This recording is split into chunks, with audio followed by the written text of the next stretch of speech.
Hello students, आप सभी का हमारे चैनल सर्कल मैथमेटिक्स मेडी में स्वागत है। आज हम लोग पढ़ने वाले हैं लीनियर प्रोग्रामिंग प्रॉब्लम। ये लॉन्ग क्वेश्चन है जो कि 5 मार्क्स का है और ये प्रायः हर बोर्ड के एग्जाम में आता है और ये इम्पॉर्टेंट टॉपिक है, इसे ध्यान से समझिएगा। चलिए क्वेश्चन पढ़ते हैं। Solve the following linear programming problem graphically. Maximize z equal to 4x plus y subject to the constraints x plus y less than equal to 50, 3x plus y less than equal to 90। ध्यान देंगे इस type के question में या तो maximise पूछा जाता है यानी कि मैक्सिमम वैल्यू, या तो फिर मिनिमम वैल्यू, या तो फिर दोनों भी पूछा जाता है, मैक्सिमाइज एंड मिनिमाइज। मैक्सिमाइज और मिनिमाइज का अलग इक्वेशन होता है, क्योंकि इक्वल टू साइन है तो इसको इक्वेशन बोलेंगे, लेकिन जो कंस्ट्रेंट्स होता है वो हमेशा इन इक्वेशन में होगा। मतलब लेस देन या तो ग्रेटर देन, या तो लेस देन इक्वल टू, या तो ग्रेटर देन इक्वल टू। तो less than equal to, less than equal to, या तो फिर ग्रेटर देन इक्वल टू, उसको हम इक्वेशन नहीं बोलते हैं, उसको हम क्या बोलेंगे, इन इक्वेशन। और इन इक्वेशन को ही सॉल्व करेंगे और इससे हम लोग पॉइंट निकालेंगे और उस पॉइंट को ग्राफ में प्लॉट करते हैं। उसके बाद हम लोग आगे इसको सॉल्व करते हैं। तो सबसे पहले आपको ये पहचानना है कि जिस इक्वेशन के साथ मैक्सिमाइज या फिर मिनिमाइज या फिर बोथ यानी कि मैक्सिमाइज एंड मिनिमाइज रहेगा, उसको सबसे लास्ट में यूज करेंगे। यूज किसको करना है, कंस्ट्रेंट्स। कंस्ट्रेंट किसको बोल रहे हैं, जिसमें आपका इन इक्वेशन का साइन रहता है, ये इक्वेशन नहीं है। तो इन इक्वेशन को ही हम लोग क्या करेंगे, ग्राफ के तौर पर प्लॉट करते हैं। तो चलिए इसको सॉल्व करने का तरीका बताते हैं, ध्यान से इसको देखेंगे। अगर कोई भी डाउट्स होता है स्टूडेंट्स तो आप कमेंट्स में आप जरूर कीजिएगा, उसको हम लोग सॉल्व कर देंगे या डाउट्स का क्लियर कर देंगे। चलिए सबसे पहला इन इक्वेशन है x plus Y less than equal to 50। तो चलिए पहले लेते हैं x plus Y less than equal to 50।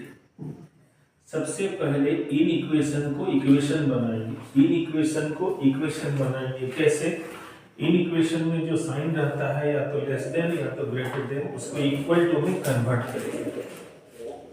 तो x plus Y equal to 50। इसके बाद राइट साइड में जो कोई भी नंबर होगा, राइट साइड में जो कोई भी नंबर होगा उसी नंबर से सबको डिवाइड करेंगे, यानी कि x by 50 plus y by 50 equal to 50 by 50, ये कट के होगा 1।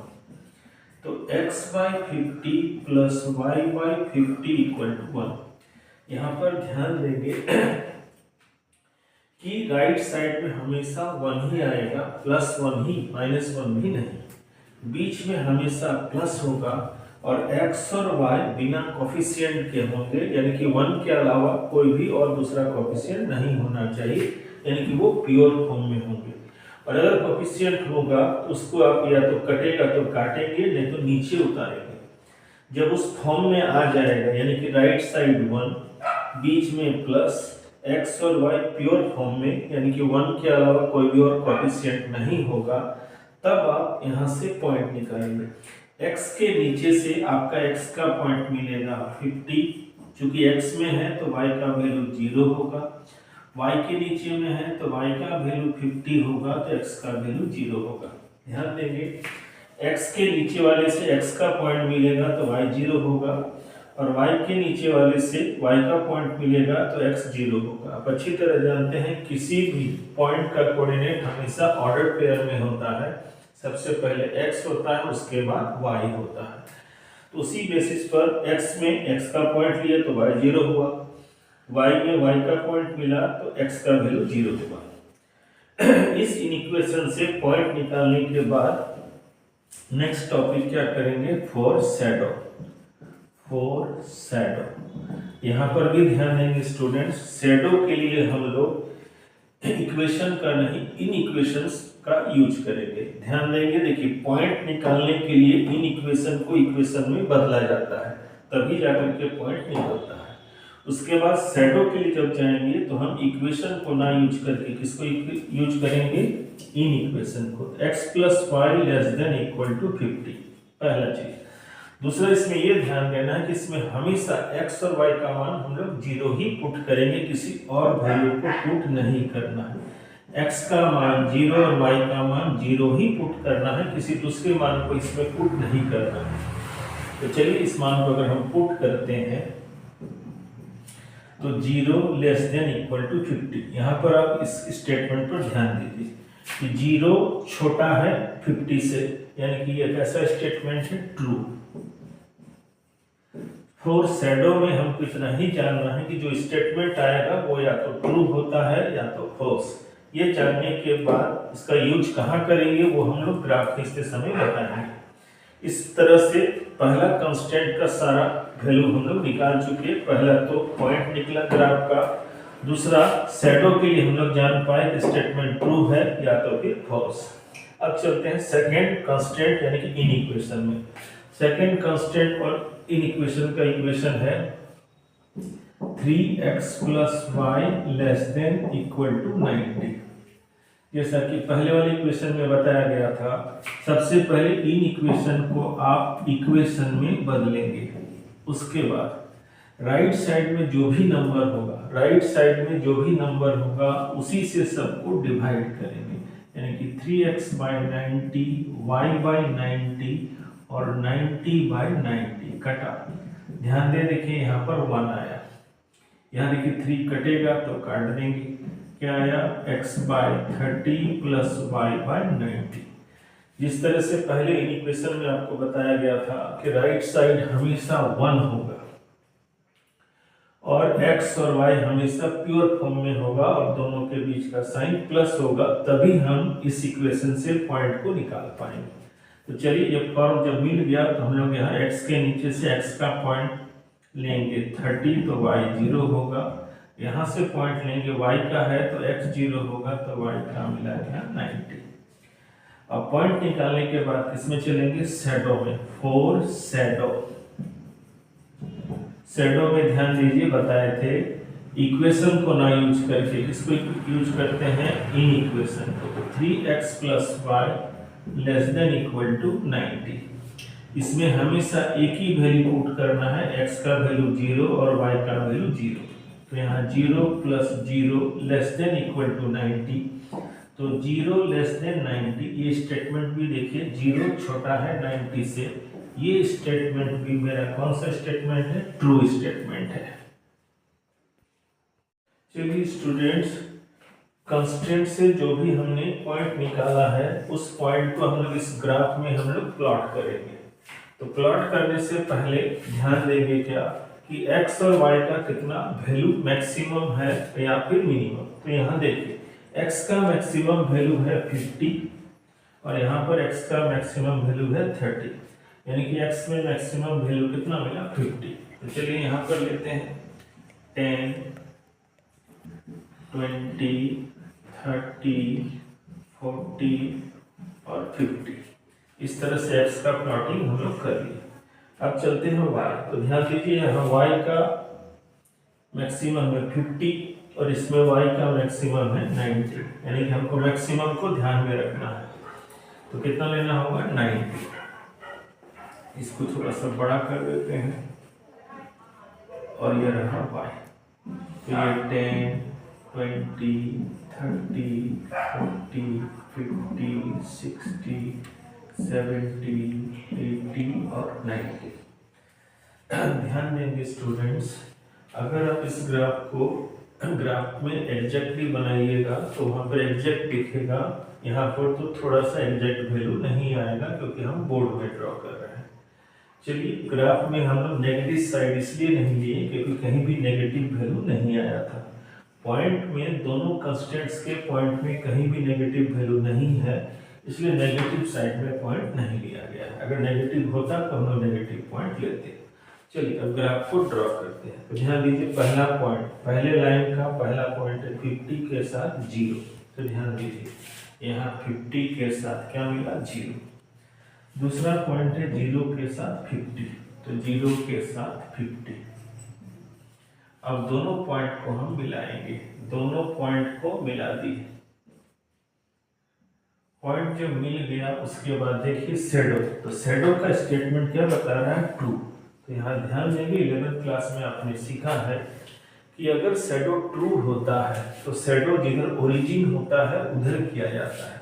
फिर से ध्यान देंगे, अगर ये स्टेटमेंट ट्रू आया है शैडो में तो जिधर ओरिजिन होगा उसी साइड में हम लोग शैडो ड्रॉ करेंगे। अगर फॉल्स आता तो उसके ऑपोजिट यानी कि ओरिजिन के ऑपोजिट साइड में हम लोग शैडो ड्रॉ करते हैं। तो ये जो एरो साइन है ये शैडो को इंडिकेट कर रहा है और ये शैडो ओरिजिन की तरफ है। क्यों? क्योंकि स्टेटमेंट इसका क्या था, ट्रू था। चलिए अब दूसरे इक्वेशन पर चलते हैं। इसका पॉइंट है देखिए 30 और 0। ये पॉइंट देखिए यहाँ पर है 30 और 0 और दूसरा पॉइंट है 0 से 90। तो 0 से 90, अब इन दोनों पॉइंट्स को हम मिलाएंगे। इन दोनों पॉइंट्स को हम लोग मिलाए, इस तरह से एक लाइन का इक्वेशन मिल गया। अब चूंकि ये स्टेटमेंट भी ट्रू है यानी कि इसका भी शैडो किधर जाएगा, ओरिजिन की तरफ, यानी कि इस लाइन का शैडो भी ओरिजिन की तरफ ही आया। क्यों?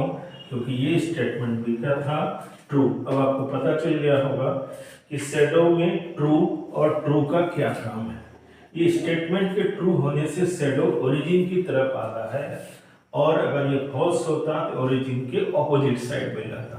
इस तरह से हम लोग दोनों कंस्ट्रेंट यानी कि दोनों इन इक्वेशन का ग्राफ को हम लोग क्या किए, प्लॉट किए और उसको हम लोग शेडेड भी कर दिए। इसके बाद का काम मेन है, ध्यान दीजिएगा, यहीं से मेन काम आपका शुरू होगा जहां गलती होने का चांसेस सबसे ज्यादा होता है। वो क्या है कि दोनों शैडो को हम लोग कॉमन में ढूंढेंगे, वो जगह ढूंढेंगे जहां पर दोनों का शैडो कॉमन होगा। इस प्लॉटेड ग्राफ में उस जगह को ढूंढा जाएगा या उस एरिया या उस रीजन को ढूंढेंगे जहां पर दोनों शैडो क्या होंगे, कॉमन होंगे। तो देखिए इस एरिया में आपका शेडेड कॉमन नहीं है क्योंकि इसका तो है, ये तो अंदर में है, तो ये वाला तो उधर जा नहीं सकता। उसी तरह इधर भी है, तो कॉमन एरिया देखिए कहां पर दिख रहा है, ये वाला। देखिए हम इसको शेडेड दिखा रहे हैं, ये वाला, ये वो पोर्शन है जहां पर दोनों का शैडो क्या है ना, कॉमन है। देखिए ये वाला यहाँ पर आपको दिख रहा है और ये वाला भी यहाँ दिख रहा है। इस एरिया में इसका तो मिलेगा लेकिन इसका नहीं मिलेगा, इस एरिया में इसका तो मिलेगा लेकिन इसका नहीं मिलेगा। तो ये वो एरिया है जहां पर दोनों का शेडेड क्या है ना, कॉमन है। सबसे इंपॉर्टेंट टॉपिक यही है कि कॉमन ग्राफ ड्रॉ करने के बाद, शेडेड करने के बाद कॉमन एरिया को हमको प्लॉट करना है। कॉमन एरिया प्लॉट करने के बाद आप इसको नेमिंग करेंगे, यानी कि इस एरिया या रीजन का जो भी आप यहाँ कॉमन निकाले हैं उसको नेमिंग करेंगे। तो देखिए ये हुआ ए, इसको नाम दे दिए, इसको नाम दिए बी और इसको नाम दे दिए सी। ये तो पहले से ओरिजिन है, इसको तो ओ ही रहने दिए। इस तरह से प्लॉटेड को हमने क्या किया, नेमिंग कर दिया। जो भी आपका कॉमन शेडेड था उसको हमने नेमिंग किया। अब सारे पॉइंट का हम लोग कोऑर्डिनेट निकालेंगे। तो सबसे पहले क्या करेंगे स्टूडेंट, जो जो पॉइंट आपका क्या है, एक्सिस में है, उसका कोऑर्डिनेट आसानी से निकलेगा।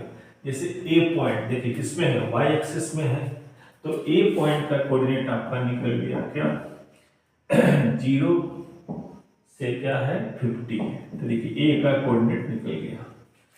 आई सी पॉइंट भी क्या है, एक्स एक्सिस में है। देखिए ध्यान दीजिएगा, ए पॉइंट आपका वाई एक्सिस पर है और अगर कोई पॉइंट वाई एक्सिस में होता है तो उसका एक्स का वैल्यू 0 होता है। तो ए का कोऑर्डिनेट क्या निकला, 0 और 50। सी भी देखिए एक्स एक्सिस पर है तो उसका भी कोऑर्डिनेट हम निकाल सकते हैं। सी कहां पर है, देखिए 30 एक्स एक्सिस में है तो उसका एक्स का वैल्यू तो होगा, वाई का 0 होगा। और ओरिजिन का कोऑर्डिनेट तो हम जानते हैं, ओरिजिन का कोऑर्डिनेट हमेशा क्या होता है, 0 0। एक पॉइंट बच गया कौन, बी, जिसका आप क्या कोऑर्डिनेट डायरेक्ट नहीं निकाल सकते। तो यहाँ पर ध्यान देंगे कि बी जो पॉइंट है वो दोनों लाइन के कटने से बना है। ये जो बी पॉइंट है दोनों लाइन के क्या है ना, इंटरसेक्ट करने से बना है या मिला है। तो उसके लिए हम लोग दोनों लाइन को सॉल्व करेंगे और एक्स और वाई का वैल्यू निकालेंगे। तो चलिए यहाँ लिखते हैं क्या, 4 पॉइंट बी। इक्वेशन क्या क्या था, x plus Y equal to 50, और 3x plus Y equal to 90। Students, जैसा कि आप जानते हैं, दो वेरिएबल वाले दो लीनियर इक्वेशन को सॉल्व करने का तरीका आपने 10th क्लास में सीखा है। दो वेरिएबल के दो लीनियर इक्वेशन को सॉल्व करने का तरीका आपने 10th क्लास में सीखा है, जिसको हम लोग क्या बोलते हैं, एलिमिनेशन मेथड, यानी कि विलोपन विधि। उस विधि में क्या करते हैं, या तो x या तो y को बराबर करते हैं और उसको काट करके फिर वैल्यू हम लोग निकालते हैं। इन दोनों इक्वेशन में y बराबर है, तो अगर हम सब्ट्रैक्ट करेंगे तो दोनों इक्वेशन से y कटेगा, तो माइनस माइनस माइनस, सब्ट्रैक्ट करने से साइन चेंज होता है। तो ये y कटा तो -3x से x घटा तो -2x, -90 से 50 घटा तो -40, माइनस माइनस कटेगा, 2 से काटिएगा तो 20, तो x का वैल्यू क्या निकलेगा, 20। इस x के वैल्यू को दोनों इक्वेशन में से किसी में भी पुट कीजिएगा तो y का वैल्यू निकल आएगा। तो चलिए हम 1 में पुट करते हैं, पहले वाले में। तो x प्लस y का वैल्यू 50 है, x का वैल्यू 20 रखेंगे तो y का वैल्यू 50 माइनस 20 यानी कि 30 आएगा। इस तरह से b पॉइंट का कोऑर्डिनेट क्या निकला, x का वैल्यू 20 और b का वैल्यू क्या निकला, 30। इस तरह से इस कॉमन शेडेड रीजन का जितना भी नाम था, नेमिंग हमने किया था a b c और o, सब का हम कोऑर्डिनेट निकालेंगे, जो कि यहाँ पर देखिए निकाल लिया गया। उसके बाद याद होगा स्टूडेंट, क्वेश्चन में जहां पर हम मैक्सिमाइज का एक इक्वेशन लिखा हुआ था, उस पर हम लोग जाएंगे। क्या था कि z equal to 4x plus Y, ये इक्वेशन था जिससे हमको मैक्सिमम वैल्यू निकालना है। इस वाले इक्वेशन में हम जितना भी कॉमन शेडेड का पॉइंट है सबको बारी बारी से बैठाएंगे। तो चलिए a अगर बैठाएं हम, a का कोऑर्डिनेट है क्या, 0 और 50। आप जानते हैं पहला वाला पॉइंट x को और बाद वाला y को, तो यहाँ बैठाइए। तो z इक्वल टू 4 इंटू 0 और y के जगह पर 50, तो इसका वैल्यू आया 50। b पॉइंट पर जाएंगे तो b पॉइंट का कोऑर्डिनेट है 20 और 30, x का वैल्यू 20, y का वैल्यू 30, बैठाइए। तो z equal to 4 into 20 plus 3, y का वैल्यू है 30, तो 80 और 30 कितना होगा, 110। सी पॉइंट पर जाएंगे, सी पॉइंट का कोऑर्डिनेट है 30 और 0, z इक्वल टू है 4 इंटू 30 प्लस क्या है 0, यानी कि 120, और आखिरी में है ओरिजिन यानी कि 0 0, तो z का वैल्यू आएगा 0 प्लस 0 इक्वल टू 0। जितना भी कॉमन शेडेड का पॉइंट था, सारे पॉइंट के कोऑर्डिनेट को हम लोग मैक्सिमाइज वाला इक्वेशन में बैठा देंगे। अब क्वेश्चन में ध्यान दीजिए क्या पूछा था, मैक्सिमाइज। तो यहाँ पर जो z का वैल्यू है, इस पर नजर डालिए कि कौन सबसे बड़ा है। देखिए ये 50 है, ये 110 है और ये 120 और क्या है, ये 0। इन सबों में सबसे बड़ा वैल्यू कौन है, 120 है, ठीक है। और वो किस पॉइंट पर है, 30 और 0। सी लिखने का जरूरत नहीं है, कोऑर्डिनेट का वैल्यू लिखिएगा। तो यहाँ क्या लिखेंगे, hence maximum value, hence maximum value is 120 at, कौन से पॉइंट पर है, 30 और 0 वाला, एट 30 और 0। इस तरह से इसका मैक्सिमम वैल्यू क्या निकला, 120, और वो उस पॉइंट, किस पॉइंट के कोऑर्डिनेट पर है, सी। सी यहाँ नाम नहीं भी देंगे तो चलेगा, क्योंकि हो सकता है स्टूडेंट हमने यहाँ पर सी नाम दिया है, कोई और भी नाम दे करके बना सकता है। तो यहाँ नाम का जरूरत नहीं है, पॉइंट के कोऑर्डिनेट का होना जरूरी है। तो चलिए इस क्वेश्चन का आंसर क्या हुआ, 120, जो कि किस पॉइंट पर है, 30 और 0, यानी कि x का वैल्यू 30 है और y का वैल्यू क्या है, 0 है।